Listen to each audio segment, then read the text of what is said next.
Hey everybody, I'm Zach and I like movies, and I'm back again for another entry in my Letterboxd Criterion Challenge for 2024.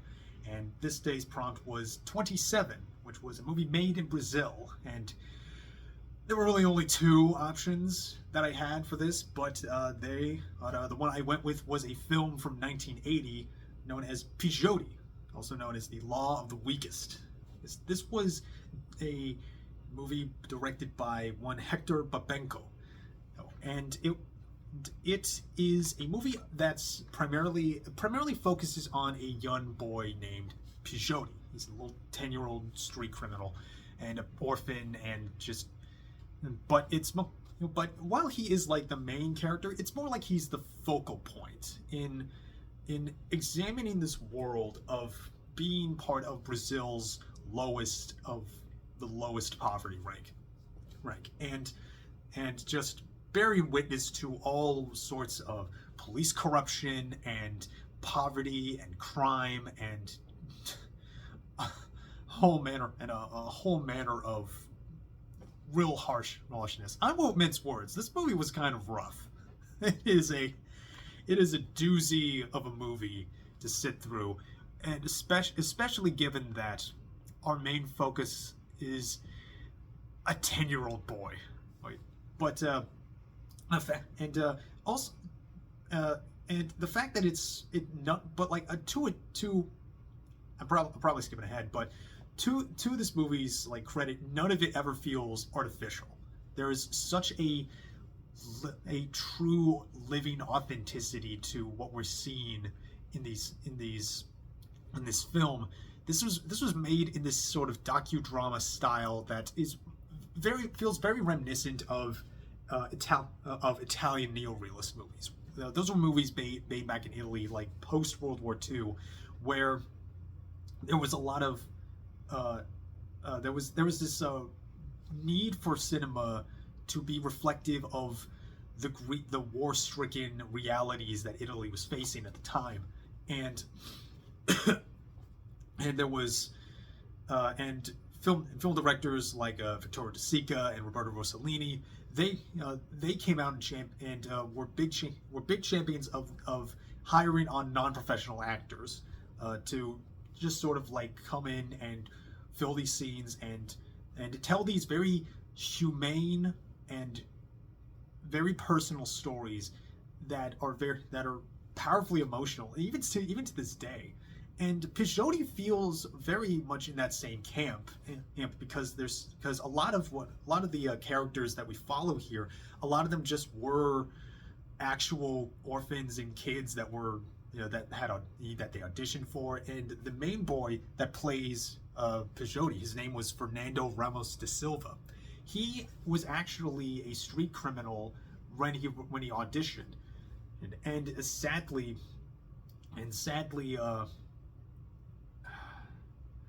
He sadly was kind of forced back into that life after filming it. He was in fact killed when he was 19 by Brazilian police, and that was described as a police execution. And so what? Yeah, and given the things that happen to and around Pixote in this film, it feels almost like watching destiny happen. It's just, you're stuck here. You're just kind of stuck in the gutters and in the slums. There's the slums and there's the slums.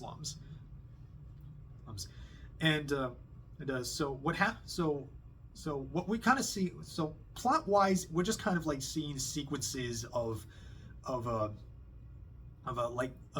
various places that Pixote is stuck in, and sort of travels around with a small net of friends. And it starts with him and a bunch of other kids being rounded up and sent to this juvenile reformatory place, where the guards there are very demanding and completely abusive and corrupt. Pixote, there's the first 10 minutes of the movie, there is a sexual assault, and it's not, again, none of this is glamorized at all. It's completely authentic, and there's like just completely inhumane living conditions. The kids get sick frequently. The beds feel like I'm pretty sure the beds were like covered with, it's like had lice in them, and nothing is sanitary. Some of the boy and there's some scenes of, there was like a scene of a boy, of some of the boys being held naked, just like being held up naked in a dark room, just kind of piled up in a corner, just like as sort of like a group punishment, I believe. And eventually one of the boys gets framed for killing his friend that was shot by the cops, and then the guards take him away, and then later that night he's brought back into the dormitory, completely beaten within an image of his life, and like on his last, and like literally breathing his last gasps, and his lover, who was a trans woman, who was named Lilica, who's one of a real shining light in this really dark movie, is like holding him in her arms and just begging him, pleading with him not to die, but he does. And then a riot breaks out, and the cops get pulled in, judges get brought up, and they're just like completely dismissive, like, hey, if you don't have a suspect, find one.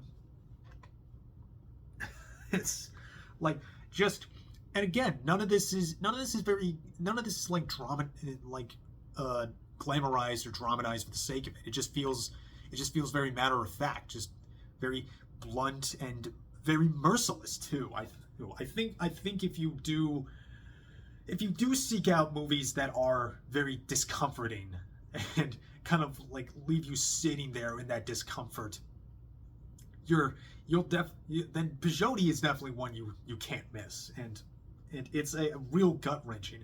But soon after that, Pixote and the other boys, they make an escape, and we just follow them as they're just just living on the street. They steal people's wallets and purses. They're just like scraping by whatever they can. They try to make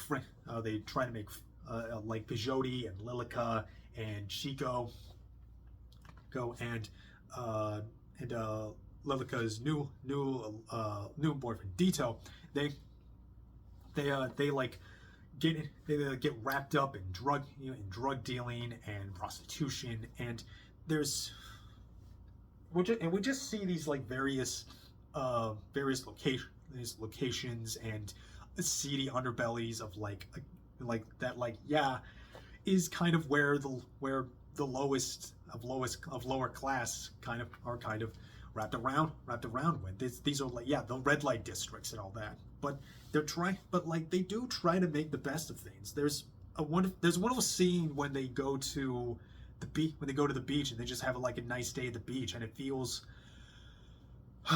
like a nice breather where we finally just have a release from just the kind of sick sadism of like the adult, of like the corrupt adults and the world, like just a brief escape for like a day where we just don't live in the world, aren't stuck in the worst spot in the world, you know?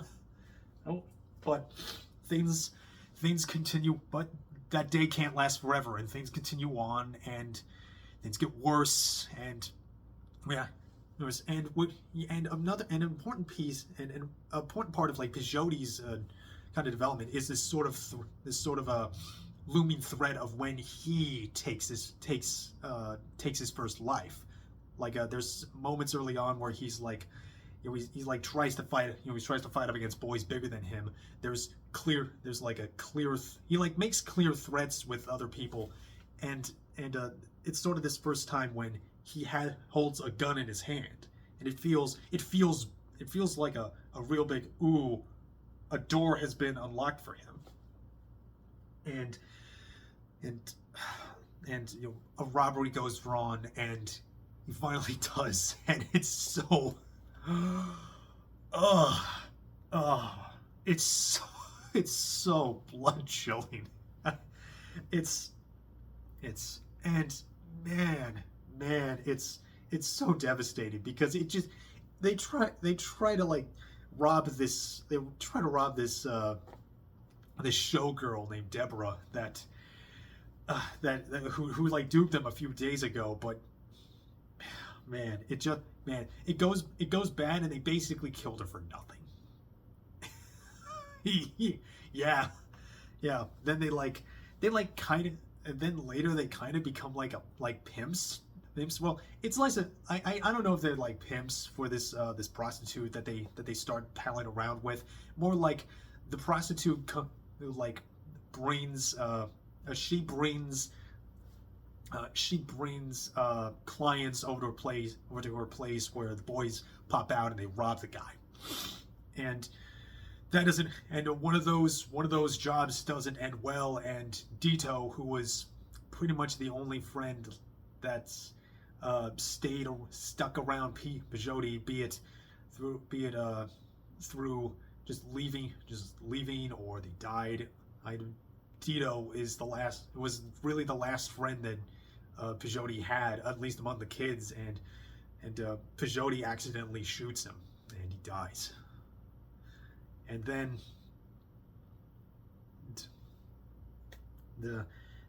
Pixote tries to get one piece of comfort. This sort of from the prostitute, whose name is I'm sorry, her name was Sueli. Her name was Sueli. I'm sorry I didn't. I'm sorry that it's a rough movie. I'm a little fuzzy on details. But anyway, so Pixote tries to get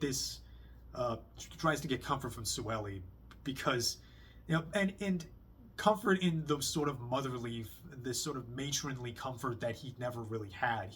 Pixote's like barely 10 throughout this whole movie, but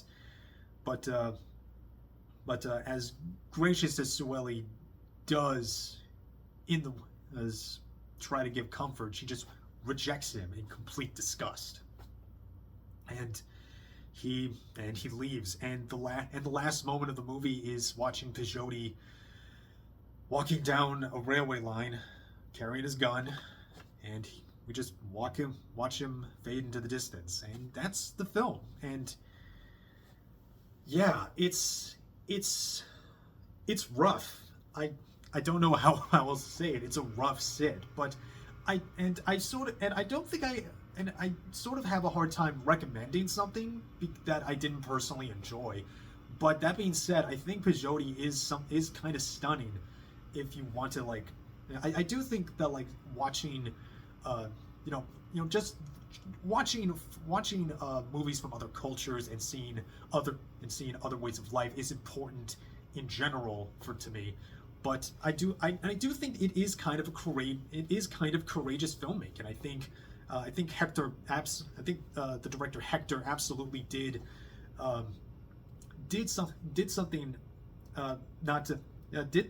brave in showing how the less fortunate in his country are stuck surviving, and in a way that isn't, and again, a way that it doesn't feel like poverty porn. It doesn't really feel exploitative. It just feels like yeah, it is what it is. And it does help that he brought in kids from the same areas that he's depicting, and the fact that none of them acted before, and sadly none since, especially Fernando, it really lends a power to it. The only people, and it's it's an adversarial movie. It's a harsh movie and an unforgiving movie. But I don't think that like a movie being hard to get through makes it a less worthwhile movie. It just makes it a tough one. It's bleak. This is bleak cinema. It's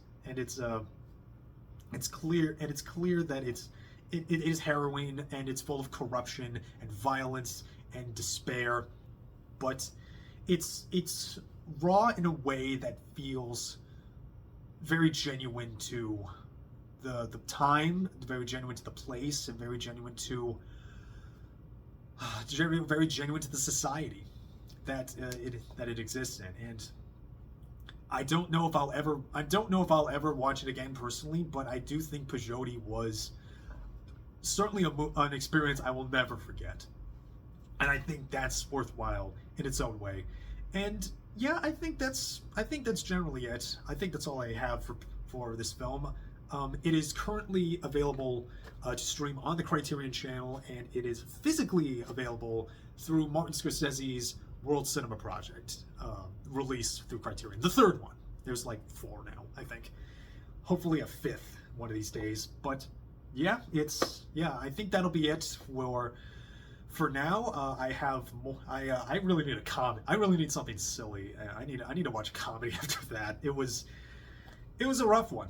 Yeah, I'm not gonna lie. So yeah, Pixote, Brazil. Yeah, Brazilian cinema feels like a movie that had to walk so that City of God could run, and better for it. And that'll be it for me. I'm Zach. I love movies. I have much more movies to watch, and I hope you all watch movies too. And I will see you all next time.